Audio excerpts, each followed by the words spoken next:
If you go down in the woods today, you better go in disguise. If you go down in the woods today, you're in for a big surprise. 'Cause Winnie the Pooh is waiting for you, he's gonna cut out your eyes! Hey folks, Kilt-Man here, Kilt-Man at your services. How are you all? You're all doing very, very well. Now, yes, you've heard of this, of course you have. Word of mouth and media is stoking up the controversy over a childhood favourite, a staple of our formative years, Winnie the Pooh, A.A. Milne's little honey-sucking bear that lives in 100-Acre Wood in the quaint English countryside alongside a depressed, anxious Eeyore donkey and a piglet and a tiger in the English rural countryside. If you ask me, it was already destined for madness and chaos and carnage right from the word go. But everyone loves it, don't they? Disney took it on board, loads of movies, that voice, that bloody bear. Was it Jim Cummings did the voice? It's got a voice like someone strangling a pit pony. I hated it, I'll be honest, I never liked Winnie the Pooh. Never got it, just didn't get into that shite whatsoever. But anyway, I understand that it's a much loved and cherished part of many people's upbringing. And now, because it's just come out of copyright, apparently, in some quarters, folks, you know me and copyright, don't really understand it, do I? But in America, there's a different date for it coming out of copyright, and you've got Disney own the rights, but A.A. Milne, who created it back in, might have this year wrong, 1926 seems to be the figure I've got in my head. Well, some of it's come out of copyright now, so you can use the name Winnie the Pooh in a title. You can have the character Winnie the Pooh, you can have Piglet, you can have Christopher Robin, but you can't have Tigger and you can't have Eeyore, apparently. But Piglet, Winnie the Pooh, Christopher Robin, and the name 100-Acre Wood, you can have all of that, and the title Winnie the Pooh. But you can't have Winnie the Pooh looking like the Disney version with the red jumper on and all that kind of shite. But you can have him looking like he was originally depicted, apparently, where he looked like some kind of redneck backwoods serial killer anyway, in like dungarees and like a plaid shirt, a lumberjack shirt, a tartan shirt as far as we're concerned. You can have him looking like that and carrying weaponry, a sledgehammer, an axe, all sorts of bizarre sorts of tools of destruction. So, we have now got the horror version of Winnie the Pooh. This has already been on British daytime magazine programmes discussing it. They've had the makers on and all this. I can't believe how big this has grown already. The trailer came out a few days ago and it's just your run-of-the-mill serial killer thing. Only in this case, it's Winnie the Pooh. Yeah, I'm going to say it again. It's Winnie the Pooh. Pooh Bear. Apparently the story is that Christopher Robin has left 100-Acre Wood and he's gone off to uni. He's gone off to university and he's forgotten his old mates. He's left them. Just left them, abandoned them. And in the meantime, they've gone feral. Oh yes. And Pooh Bear's quite a big bastard. He's about 7 feet tall. He is the build of Jason Voorhees. And he and Piglet have begun to eat everything around them because without Christopher Robin there to come and feed them and play with them and look after them, they've had to go feral and primal. So they're preying on all sorts of other animals and maybe more. And they have apparently killed Eeyore. There's a little throwaway. I said before they can't use Eeyore in the movie, but there's a little gravestone with Eeyore, R.I.P. Eeyore, because apparently they've eaten him. So what have they buried? If they've eaten him, what have they buried? Because Piglet, being the swine that he is, they eat the bones as well, don't they? So what have you buried? But yeah, so this film, which is a low-budget British shocker, which has been built to cash in literally on the idea that these characters have come out of copyright and we can use them. And it's just, hey, this is a novelty, isn't it? Let's use these characters and let's make a big sleazy gore fest out of it, because that's apparently what the film is. And the guy making it is a fella, I've got the little notes here, Rhys Frake Waterfield. I don't know him, but the idea is Christopher Robin goes back to 100 Acre Wood and the farmhouse or wherever the hell he stayed. And he's brought with him his new girlfriend. And into this mix, you get a big trailer load full of, or a van load of other nubile young teen girls. It's the typical staple of a stalk and slash genre anyway. And these are all going to contrive to end up there. They'll be in swimming pools, they'll be in a jacuzzi, they'll be out traipsing in the woods. And Winnie the Pooh and Piglet are going to lay waste to them, dismembering, mutilating, torturing these bitches. And then they're going to go after Christopher Robin, who in the trailer we see him running through a subterranean warren of tunnels, and he's pleading. It's sort of like we're looking through the point of view of Winnie the Pooh, or is it Piglet? I don't know. And he's pleading for his life. Why? What did I ever do wrong? Come on, it's me. It's Christopher Robin. And you know what, folks? This has stoked the ire of many people. How dare you? I mean, that phrase that everyone used for George Lucas when he came out with the prequels to Star Wars, he's raped our childhood. Well, this literally is raping your childhood, because I wouldn't put nothing past this Winnie the Pooh. He's going to put the willies up you. You know what? I'm loving it. I genuinely am. I love low-budget horror movies. I love stuff that's actually homegrown. This is a British movie. Americans have had so many decades of low-budget independent horror movies. We've had a few over the decades, but this is harking back, and I like it as well. And I like the fact that they've used the likes of Winnie the Pooh as well and Piglet.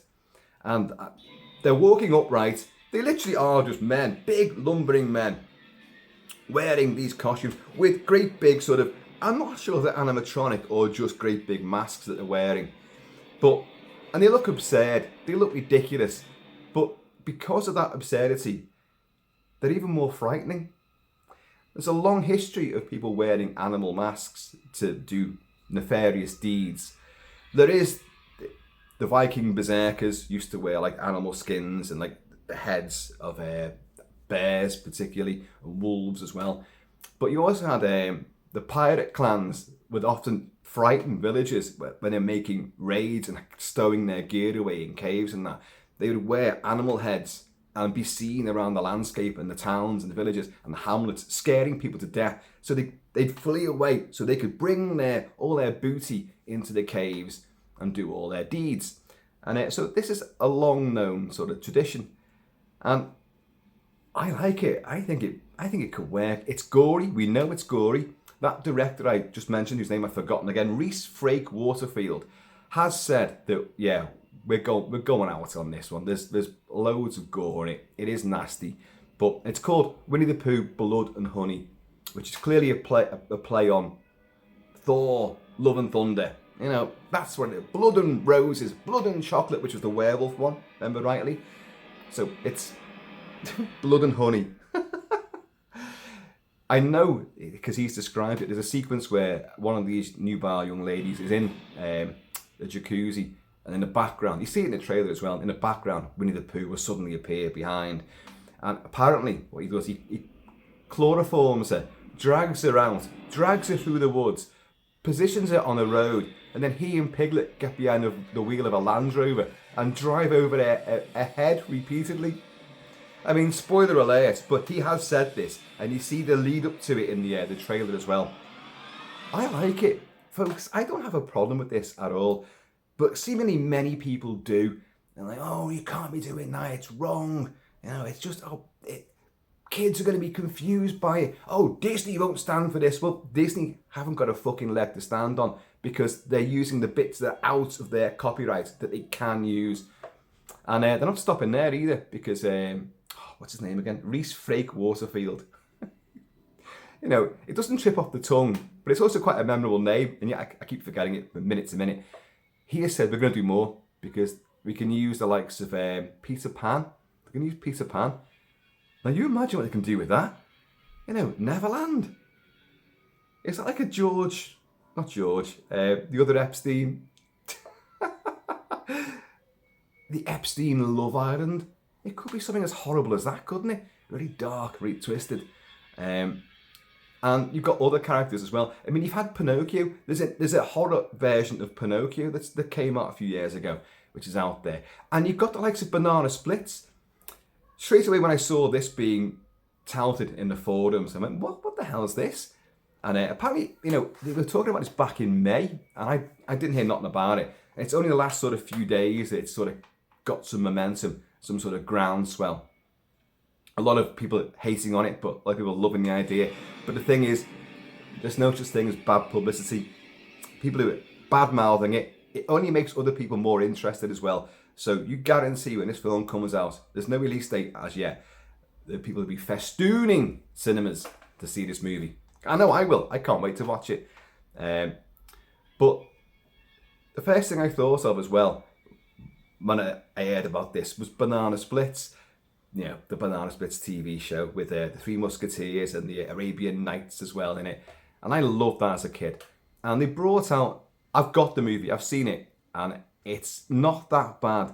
It's called the Banana Splits movie, and it is a hard R-rated horror movie where the animatronic puppets that were used, which they were men in costumes, but for the sake of the movie, it's animatronic puppets with sort of satanic circuitry which goes wrong when the show gets axed.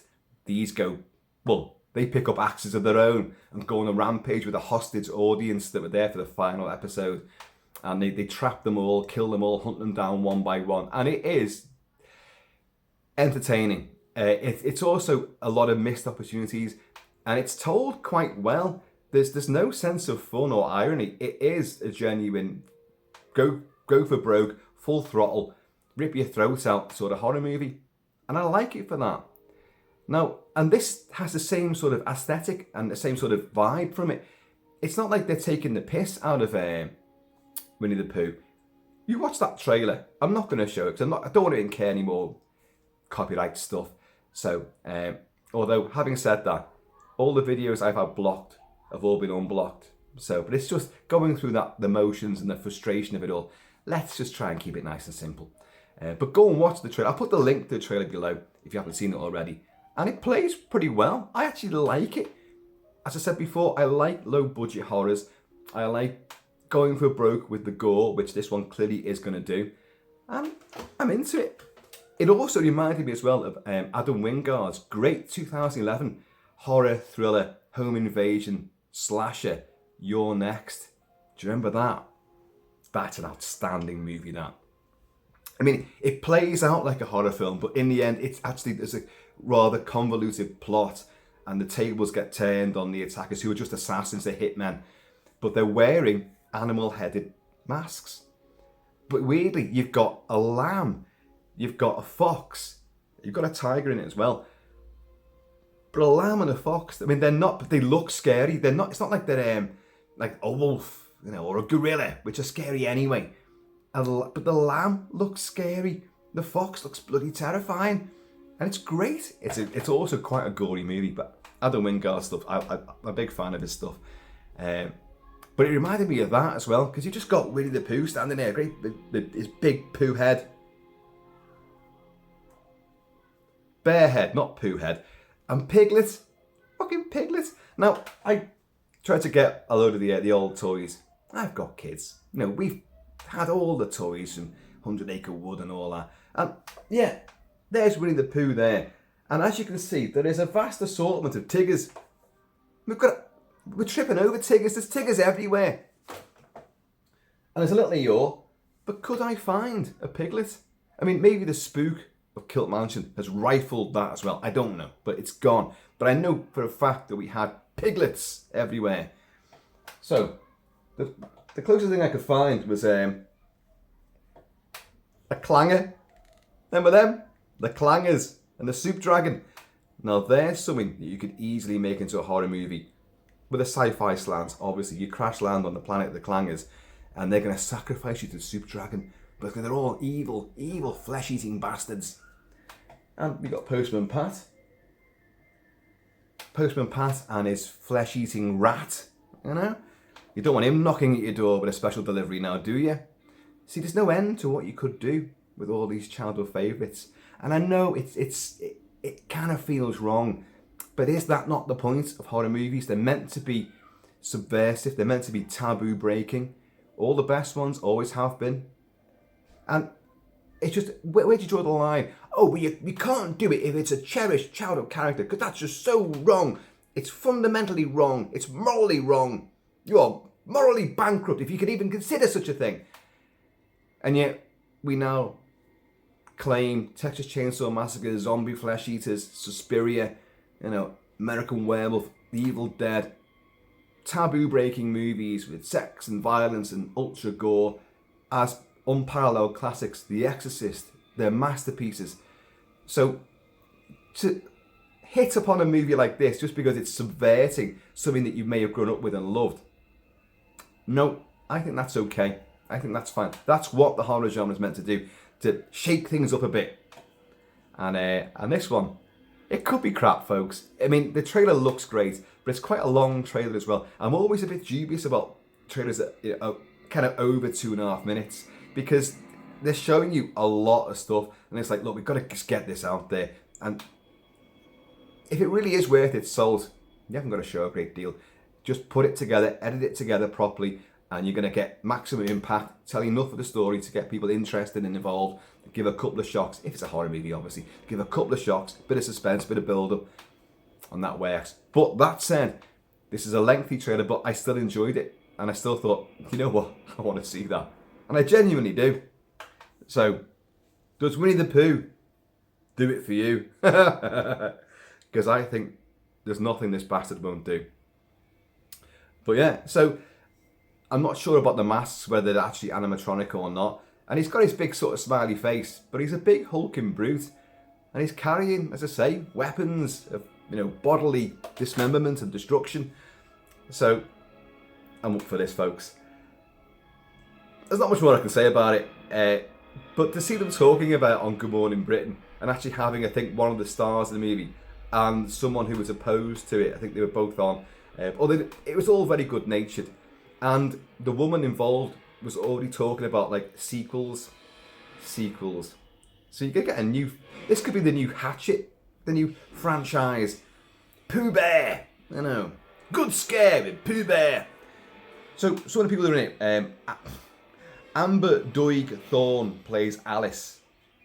I think she may have been the one that was on Good Morning Britain. May Kelly plays Tina. Natasha Tassini plays Lara. And playing Pooh Bear, you've got Craig David Dowsett playing Pooh Bear, and Chris Cordell playing Piglet. So don't forget, there's two killers here. There's Piglet as well. So, and that makes it kind of ickier and scarier, because they're going to drag people off and they're going to torture them, and they're working together. And it's all down to Christopher Robin. See, don't abandon your pets and your favourite toys. Didn't Toy Story have this sort of angle as well in Toy Story, whichever one it was? Andy's going away, and but you're leaving your favourite toys behind. How can you do that? You've got to move on with your life, haven't you? And this is what Christopher Robin's done. But I'm afraid this childhood's going to come back to bite him on the arse, quite literally. So I'm looking forward to it. It's big, it's daft, and it's going to be horrible old hokum. So folks, here's to Winnie the Pooh, the new incarnation.